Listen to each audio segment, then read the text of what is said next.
आज माझे सहकारी राजेश पवार आणि मी आणि आमच्या काही सदस्यांनी सोशल मीडियावरती महाराष्ट्रामध्ये बॅन होण्यासंदर्भात एक विषय या सभागृहामध्ये लक्षवेधीच्या माध्यमातून मांडला होता आणि त्याला माहिती व तंत्रज्ञान मंत्री आदरणीय आशिषजी शेलार साहेबांनी एकदम सकारात्मक उत्तर दिलं आहे। आमची मागणी अशी आहे की अलीकडच्या काळामध्ये जो सोशल मीडियाच्या वापरामुळे जी तरुणाईमध्ये गुन्हेगारी प्रवृत्ती वाढत चाललेली आहे, तरुणाई भडकत चाललेली आहे, या दृष्टिकोनातनं या प्रश्न मांडला गेला होता।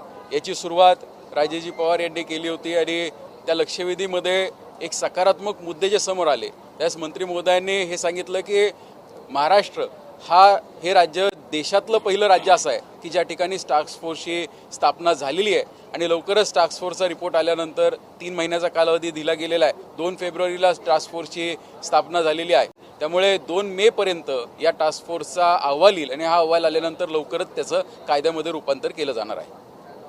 सर, स्पेशली या कायद्यामध्ये काय तरतुदी असाव्यात तुमची मागणी आणि त्याचे परिणाम कशा प्रकारे होतात?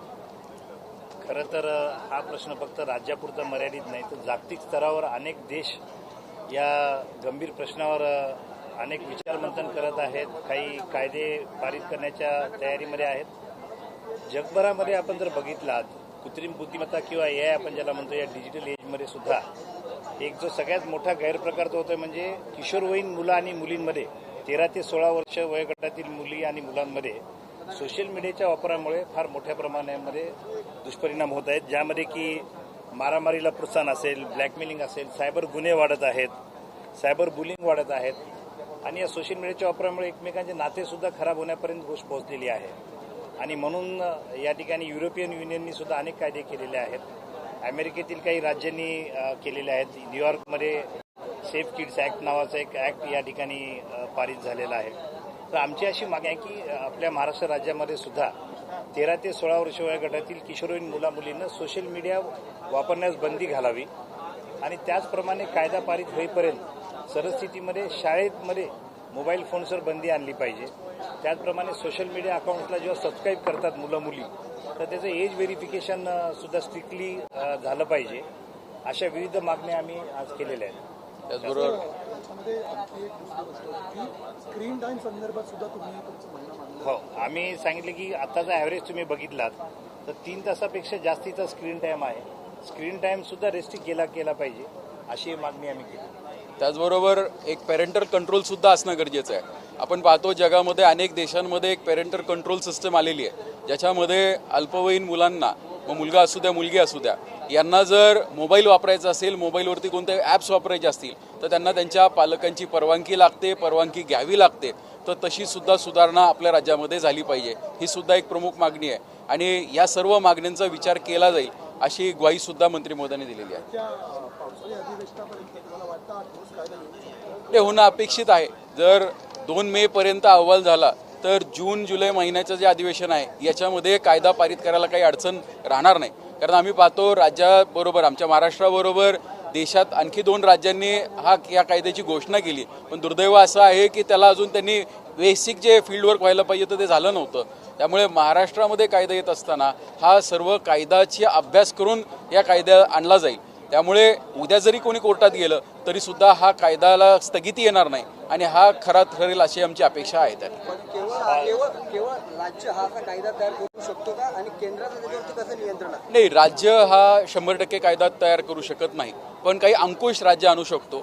याला आपल्याला परमिशन ही केंद्र सरकारची घ्यावीच लागते, पण केंद्र सरकारची जरी परमिशन घ्यायची असली तरी सुद्धा तत्पूर्वी दुर्दैव काय होतं की नुसता जर आम्ही किंवा आपल्या सरकारने जर हा कायदा आणला तर त्याला तात्काळ केंद्र स्थगिती देऊ शकतं, पण जर या सगळ्याचा अहवाल तयार करून जर कायदा आणला तर त्याला जोपर्यंत केंद्र परवानगी देत नाही तोपर्यंत इम्प्लिमेंट करायला अडचण कोणतीही राहत नाही। काही पाश्चिमात्य देशांमध्ये अशा प्रकारचा कायदा तयार करण्यात आलेला आहे, मोबाईलच्या वापराबाबतची बंदी लहान पोरांवर घालण्यात आलेली। त्या देशांचा काही अभ्यास केलेला आहे का, त्याबाबतचा काही डेटा कलेक्ट करण्यात आहे? मी माहिती सांगतो तुम्हाला की काही देशच नाही तर कर्नाटक आणि आंध्र प्रदेश सुद्धा अशा प्रकारचा कायदे आणण्याचा विचार करत आहेत। तमिळनाडू तर ऑनलाईन गेमिंगवर बंदी सुद्धा आणलेली आहे आणि त्यामुळे काही जे प्रमुख मागण्या आम्ही या ठिकाणी केलेल्या आहेत, ज्यामध्ये मी म्हटल्याप्रमाणे 16 वर्षाखालील मुलांना या ठिकाणी एज व्हेरिफिकेशन अनिवार्य करावं ते जेव्हा आता सबस्क्राईब करतात, त्याचप्रमाणे ऑनलाईन गेमिंगवर पूर्णपणे नियंत्रण आणलं गेलं पाहिजे. स्क्रीन टाईमवरती या ठिकाणी लिमिट आणलं गेलं पाहिजे. त्यामध्ये शाळेमध्ये मोबाईल फोन बॅन केले गेले पाहिजे. प्रत्येक जिल्ह्यामध्ये मायनर सायबर सेल हे स्थापन करावं अशी मागणी आम्ही केलेली आहे. आणि ज्या कंपन्या हे सगळं उल्लंघन करतील त्यांच्यावर कडक निर्बंध करावेत असं मागणी आपण केलेली आहे. तुम्ही जे आंतरराष्ट्रीय ह्या ठिकाणी जो उल्लेख केलात त्यामध्ये ऑस्ट्रेलियामध्ये असा कायदा पारित झालेला आहे. त्याचप्रमाणे युरोपियन युनियनमध्ये सुद्धा आईवडिलांच्या परवानगीशिवाय सोशल मीडियाला त्यांना सबस्क्राईब करू देत नाहीत. आणि काही देशांमध्ये तर रात्री 12 ते सकाळी 6 वाजता नोटिफिकेशन अलाउड करत नाही. असे काही बरेच मी म्हटल्याप्रमाणे जागतिक स्तरावरती हा प्रॉब्लेम झालेला आहे. तर अनेक देश आता याच्यासाठी काही सकारात्मक पावले उचलत आहेत. पण जो स्क्रीन टाइम जसं तुम्ही म्हणालात तो स्क्रीन टाइम मुलं किती वापरतायत, कसं वापरतायत आणि तो स्क्रीन टाइम पूर्ण झाल्यानंतर तो मोबाईल लॉक केला जातो अशा प्रकारची तिकडची प्रावधान आहे. मग ते करू शकतो का आपण यासाठी? ते मुळात काय होतं की या दृष्टिकोनातनं काही ॲप्स येऊ शकतात, या दृष्टिकोनातनं काही इम्प्लिमेंटेशन होऊ शकतं. उद्या कायदा आल्यानंतर सगळ्यात महत्त्वाचं हे काम ॲप्स काढणं हे काही सरकारचं काम नाही आहे. पण कायदा जर आला तर जे कोणते मोबाईल सबस्क्रायबर आहेत, मोबाईल कंपनीज आहेत आणि मोबाईल ऑपरेटर्स आहेत, 2 प्रकार ज्यांचं ज्या कंपनीचा मोबाईल असतो तो आणि जी कंपनी सर्व्हिस देते ते, त्यामुळे या दोघांनाही हे बंधनं लागू होतात. मग त्या केसमध्ये एकतर मोबाईल कंपनीसुद्धा याच्यामध्ये काही प्रावधान आणू शकतात. त्याचबरोबर जे ऑपरेटर्स आहेत ते जसे आपल्याकडे वेगवेगळे काय म्हणणार फायरवॉल्स लावू शकतात आणि या फायरवॉलच्या माध्यमातून संबंधित मोबाईलला जाणारा जो काही डेटा आहे किंवा डेटा कन्झ्युम होतो तो डेटा ठराविक ॲप्सचा वापरले जाऊ नये अशी सुद्धा बंधने आणता येतात.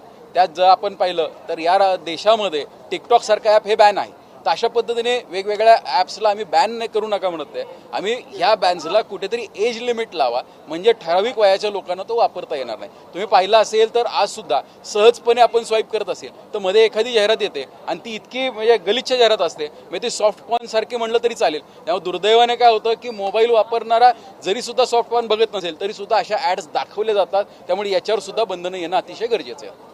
अजून एक महत्त्वाची माहिती मी सांगू इच्छितो की जो टास्क फोर्स गठीत केला राज्याने त्याचे जे विषय आहेत त्याच्यामध्ये फार महत्त्वाचे विषय आहेत आणि नक्कीच त्याच्यावर आपल्याला मार्ग निघेल.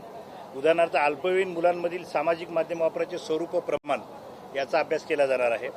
त्याचप्रमाणे मानसिक, शारीरिक आणि शैक्षणिक परिणाम, डिजिटल जाहिराती व ऑनलाईन प्लॅटफॉर्मचा प्रभाव या मुलामुलींवर कसा पडतो, राष्ट्रीय व आंतरराष्ट्रीय नियामक चौकटीचा अभ्यास देखील केला जाणार आहे. आणि सर्वात शेवटी म्हणजे आवश्यक कायदेशीर, तांत्रिक आणि प्रशासकीय याच्यावरती उपाययोजना अहवालाद्वारे करण्यात येणार आहे. धन्यवाद.